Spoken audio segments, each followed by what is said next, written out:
should you start? And which players should you sit in week 3 of the fantasy football season?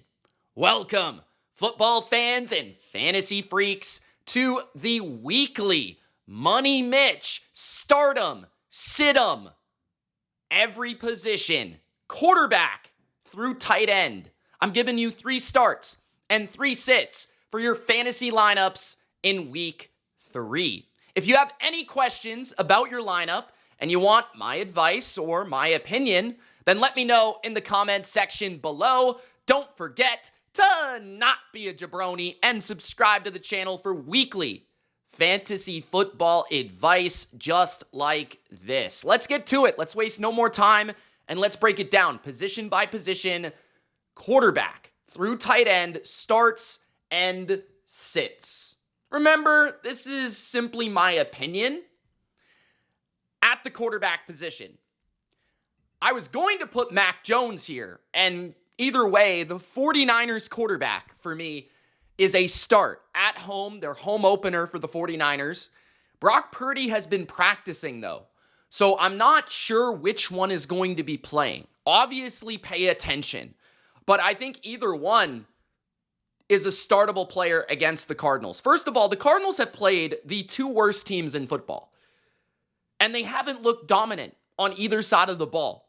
The Saints and the Panthers. I was actually at the Panthers game, and the Cardinals defense allowed Bryce Young to throw the ball at will when they gained a lead. I'll also say that the Cardinals lost numerous cornerbacks in that game. They were actually without their 3 top corners by the end of the game. So watch out. But there could be injuries that affect the secondary of the Cardinals. Garrett Williams, their best corner, their nickel, has been placed on IR. Will Johnson is beat up. Max Melton is beat up. So pay attention to that. But Mac Jones, he played great last week against the Saints. 279, 3 touchdowns, 67% completion, 113 passer rating. So if you do need a starter, if you're maybe a Joe Burrow owner, I don't hate Mac Jones if he's out there and available and he does start this game. Also, the great confidence of Kyle Shanahan right now is in the passing game of the 49ers. 39 attempts against the Saints. I wouldn't expect any different against the Cardinals. I think it's going to be their way to move the football this year. McCaffrey isn't as efficient as a runner as he used to be. He's actually just still the best receiver at the running back position. So maybe they want to continue to be a pass-first team with all these options on the outside. And you look at the Cardinals defensively, they've allowed the second most plays and the most pass attempts through 2 weeks. So it's kind of a pass funnel so far. Sam Darnold versus the New Orleans Saints. Now, this is also complemented by what Mac Jones did to the Saints secondary with those 3 touchdowns, with a 113 passer rating, right? Sam Darnold in his first 2 games has been very efficient, 67% completion, 69% completion. He didn't have a great statistical day against the 49ers, but against Pittsburgh, he came alive, 295 and 2. And I would expect this Saints secondary to see a lot of Sam Darnold down the field. They've allowed 5 touchdowns in 2 games so far, and I could see Sam having another 2 to 3 touchdown game at home. I think that you can definitely air it out against this suspect secondary. The Saints don't have a great pass rush, which is always the concern about Seattle because of their offensive line. I like Sam Darnold as a streamer this week. Caleb Williams against the Cowboys. I think you can trust him here. Russell Wilson went for 450 yards, period. If Caleb Williams can't do anything against a defense that allowed old man Russell Wilson to throw for 450 yards, I don't know what to tell you. Now, Caleb also has the benefit of Ben Johnson, who ripped apart the Cowboys defense early last season. I'd expect some really good scheming against Matt Eberflus, a defensive coordinator that Ben knows extremely well. And I would expect this to be a high-scoring game. So either way, whether he's trailing or he's ahead, Caleb should be putting up fantasy points. Jalen Hurts also had 24 fantasy points against the Cowboys. So they have been giving up a lot of points to this position so far. Next, our quarterback sits. Let's pivot on the Niners game to Kyler Murray versus San Francisco. The Niners have yet to allow 200 yards passing by either of their opponents, Sam Darnold being one of them, who had nearly 300 against Pittsburgh on the road, okay? And then Spencer Rattler being the other. Kyler also just hasn't been great for fantasy so far. 220 yards against Carolina, 163 against the Saints, right? He's had 30 rushing yards in both games. Obviously, his rushing appeal raises the floor of his fantasy appeal, but I don't see it against the Niners. They look like a top 10 defense. Their pass rush is ferocious. Nick Bosa and Fred Warner are playing at the top of their game. I feel like Lenore can lock down Marvin Harrison Jr., and this is a fast defense. So I don't think Kyler's going to be moving and shaking and running all over this defense either. Trevor Lawrence against the Texans. Just any quarterback that plays the Texans is likely not a good start. They have one of the best, if not the best, pass rush in football. The counterpoint here is that Lawrence has thrown 73 passes in the first 2 games, which is ridiculous, right? That's at least 30 per game. But he's also been pretty bad. I mean, 3 interceptions in his first 2 games, a 74 and an 80 passer rating. And when you look at the Texans, they are a run funnel. The Bucs were able to run the ball on them pretty effectively. I think a lot of teams are going to take that emphasis. And looking at Liam Cohen and the way Jacksonville's moved the ball so far with Tootin and ETN in the backfield, I think they'll be run-oriented in this game to move the ball. So this is a great secondary. They can shut down those receivers of Jacksonville, and I think they'll force Jacksonville to run the ball, and I think Jacksonville will want to run the ball. So I don't see a lot of appeal here for Trevor Lawrence. I also don't think that the Jags will have a ton of issues on defense because the Texans' offense is really a mess. So I don't think they're going to be forced to throw the ball a lot in this game like they were against Cincinnati, for example, okay? Jared Goff against Baltimore, I just don't see the upside. Goff was brilliant against the Bears, but he's played the Ravens 3 times. He has an average of a 72 passer rating, which is pretty atrocious. Last time he played them in 2023 with Ben Johnson and the full Lions weaponry, he threw 0 touchdowns. So it's in Baltimore. It's a primetime game. The Ravens, I feel like, are a really tough matchup for the Lions. They're favored by 4.5, 5 for a reason. I think the Ravens will run away with that game. I just don't see the appeal of Goff with very little rushing upside. There's other options that I would go with this week, but he's still a guy that I'd like to have in future weeks. Just a tough matchup. Running back starts. Let's start with Ashton Jeanty. I'm going to plant a flag here. There's not a lot in terms of statistics that I can give you for Ashton Jeanty to be successful, right? He hasn't been great in the first 2 games against the Chargers or the Patriots. I will say those 2 fronts are pretty good against the run, okay? But the Commanders have actually been a lot better than last year against the run. I would still say this is the easiest matchup he's faced. But the Commanders weren't too bad against Josh Jacobs last week, so I will say that they look like they've improved. That being said, I do have a quote for you, and it does feel like a lot of people are calling him a bust. A lot of people are calling this a bad draft pick. A lot of people are all over Jeanty, and I'm choosing to believe in the player and the situation this week. He said, "I don't think you draft a guy like me to not give him carries and touches. I'm ready for responsibility. Like I said, it's going to start with me in the run game, and I got to get better there.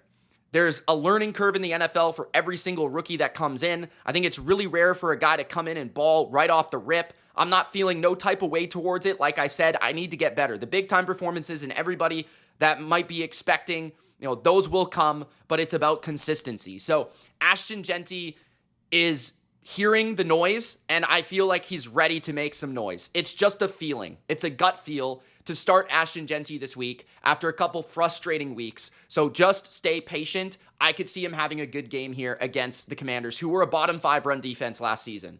Javonte Williams against Chicago. He's been great. I think you continue to start him. 3 touchdowns in 2 games. This is one in the offseason I totally missed. I didn't draft Javonte Williams at all, but I'm willing to admit my mistakes. 97 yards against the Giants, right? 3 touchdowns in 2 games. He's also caught 8 passes, which isn't too bad. That's 4 per contest. 29th in yards per attempt in 2024 was the Chicago Bears, and this year they're 28th. So they really haven't improved despite the defensive coordinator switch and a couple additions to the defensive line. The Bears still stink against the run. So I think Javonte will have a very solid game, and I expect a lot of points. The total is very high. Ramondre Stevenson against Pittsburgh. Had a great game last week. I'd expect another good game here. Stevenson was a sleeper all offseason because McDaniels likes him. He's the classic early down ball carrier the Patriots like to feature with size and agility. Stevenson last week had 54 rushing yards and 88 receiving yards. So a well-rounded profile. I do expect him to have a good game against Pittsburgh, who's allowed 105 yards on 13 carries to Kenneth Walker. That's 8 yards per carry and a touchdown. Breece Hall also had 107 yards on 5.3 yards per clip. So far, 2 100 yards rushers against the Steelers in the first 2 weeks. I think Stevenson will get the most work from the New England backfield. I would start him. There's a chance for a touchdown as well. Running back sits. I'd sit Hampton against the Broncos. I have him in one league, unfortunately. I just took the chance on him and felt like he fell in the draft. And I wasn't really overly high on him either. Like, I didn't take him in a lot of other places. But he has a tough matchup here. Again, right? He played Kansas City, top 10 run defense, the Raiders that look like a top 10 run defense the way that they play, and then the Denver Broncos, another tough matchup. Now, Jonathan Taylor went crazy. A lot of it did come on one run, but Hampton has shown nothing of explosiveness, nothing to trust. He has 3 yards per carry in the first 2 games. In fact, the Chargers are last in rush EPA so far this season. And he's losing touches to Najee Harris already, especially in the fourth quarter where he had only 1 carry and he fumbled. So, I don't know. And he's not also catching the ball. So there's no floor of him catching the ball as well. So I just don't see how he's trustworthy against one of the best defenses in football. Tyrone Tracy against the Chiefs. Looks like he has given up a lot of work to Cam Skattebo, which personally I don't understand. I think Tracy is the more explosive back. I think he's the more well-rounded back. I think he's better. But it is what it is. You've got to adjust to the coaches. I can't, tell coaches how to coach. It's just what they put out there. And, he had 10 attempts in week 1. It went down to 5. He still caught the ball quite a bit against the Cowboys, given the game situation. But the Chiefs are a very good run defense. I think they were 7th in yards per carry last year. They were a top 5 success rate run defense last year. They've done very well against Hampton in week 1 and the Chargers in week 1. And then Saquon, didn't go crazy against them. So the Chiefs are a solid run defense. I don't really see how Tracy, wins you a week this week. I'd go with someone else. David Montgomery versus Baltimore. Montgomery is one of those guys that I feel like you start when you have a good matchup and you sit when you don't. Baltimore is just a big, nasty, physical run defense that really doesn't allow anyone to run on them. They're too big. They're too nasty. There's limited touchdown upside because they are an underdog and they're on the road, and Detroit's always better at home as an offense. 25 yards against an elite defense of the Packers in week 1. I'd expect something similar where Montgomery doesn't get much going. I think this will be much more of a Gibbs game because they'll have to throw the ball. And also, 57 yards against Chicago. He did have a touchdown. He looked good, but Chicago, like I said, is a bad run defense. That's why we're starting Javonte Williams. So those are my running back sits. My wide receiver starts. Going backwards, Mitch. Wide receiver starts is Courtland Sutton versus the Chargers. He had a bad week last week, so I wanted to include him on this list and in this video. Courtland Sutton, 6 catches, 61 yards on 9 targets with the touchdown. I feel like that was what he did in week 1, I believe. And the Chargers are a decent bounce back spot. They don't have a lockdown corner. Cam Hart's pretty good, right? Dante Jackson's played admirably. The Chargers play a lot of soft zone, though. And I'd expect this game to be more higher scoring than lower scoring with the way that Justin Herbert is playing. And I think there will be an emphasis to get Courtland Sutton the ball. So it's just kind of like, there's not a lot like statistically here. Like, he played well in week 1. He played poorly in week 2. The Colts have done well against number 1 receivers so far. Perhaps he has a bounce back week. I'm expecting a bounce back week against the Chargers. Terry McLaurin against the Raiders. 9 targets, 5 catches for 48 against the Packers last week. Not quite good enough, but he did see 9 targets. Also, with Marcus Mariota last year, it seemed like he really honed in and focused on McLaurin. He really went after that matchup. And I expect against the Raiders, which is the weakest defense, probably, or like right there with the Giants in terms of their secondary play. The Raiders, their weakness of their defense is their corners. So I definitely feel like McLaurin can take advantage of those matchups on the outside. This could be a game where the Raiders, because they're so good against the run, the Commanders actually look to throw the ball down the field more. And there's a lot more one-on-one matchups because the Raiders usually have an extra guy in the box. They usually play a lot of cover 3, a lot of single high.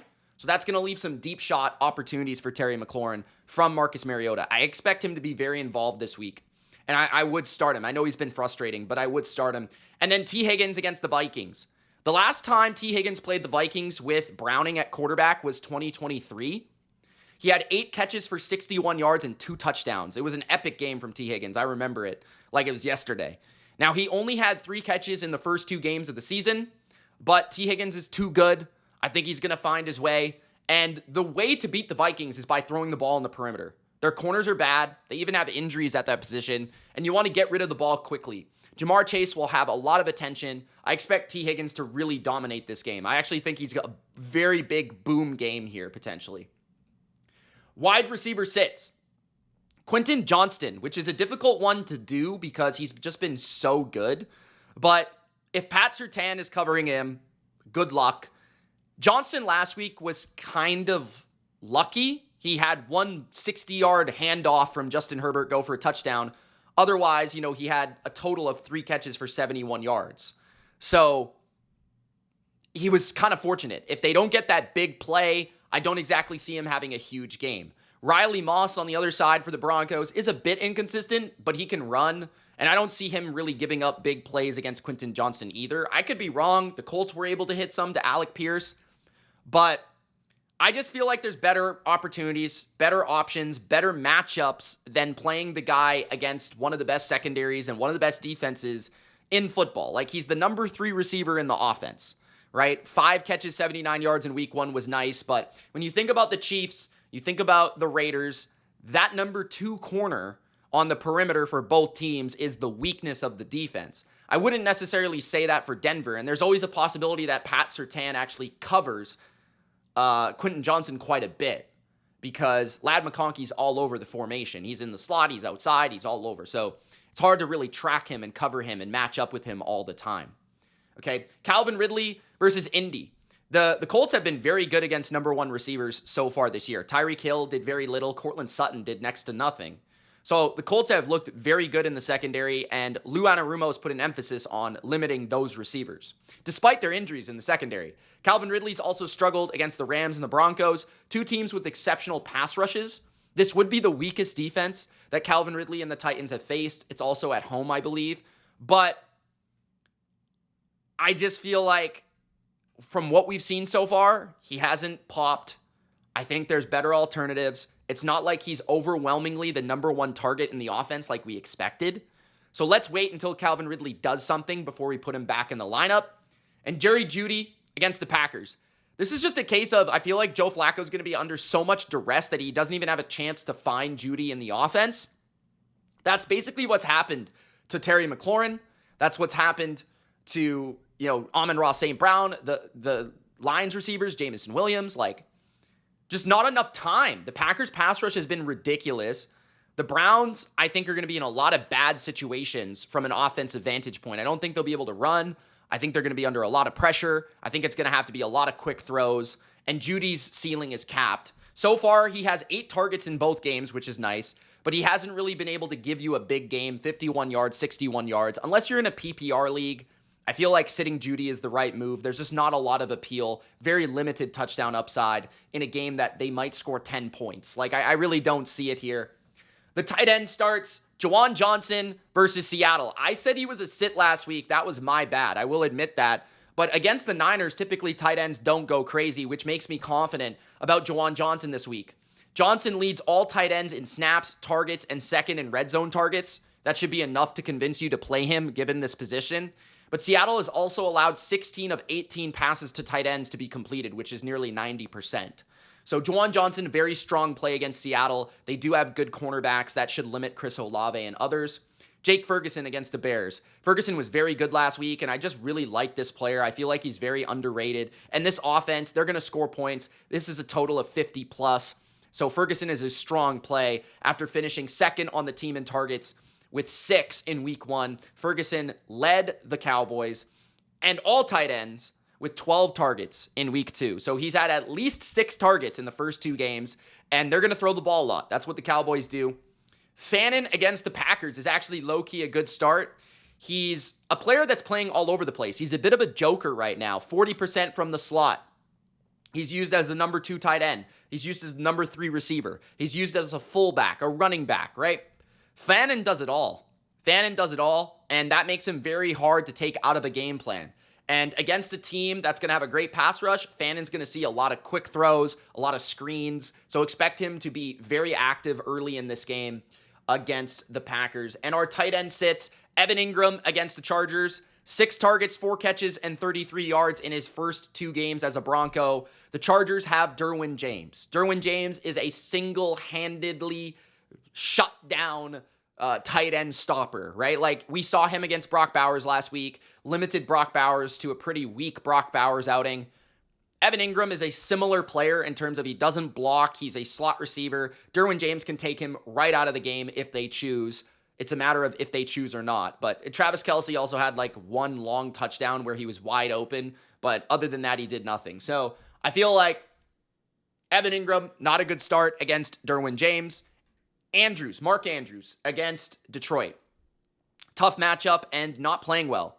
Andrews has just 4 targets, 2 catches, and 7 yards through 2 games, right? The Lions have also only allowed 51 yards per game to the tight end position so far. That's the 6th lowest in the NFL, and they allowed the 5th fewest fantasy points in 2024 to this position. They've got good linebackers and exceptional safeties, Brian Branch, Kirby Joseph. So Mark Andrews, that middle of the field, I don't see it. Alex Anzalone, good player in coverage. Andrews has just not looked the part. And Brenton Strange, if you were thinking about it at all, I wouldn't do it. Dating back to last season, the Texans defense has allowed just 39 yards per game to tight ends. So unless you're desperate, I would sit Strange. Those are my tight end sits, my tight end starts, my fantasy football starts, my fantasy football sits for week 3 of the 2025 fantasy football season. Hope you enjoyed. If you did, Gronk spike the like button and subscribe for weekly advice just like this. Also, let me know in the comments your opinion on my starts and sits and any questions you may have. Thanks for watching. Peace.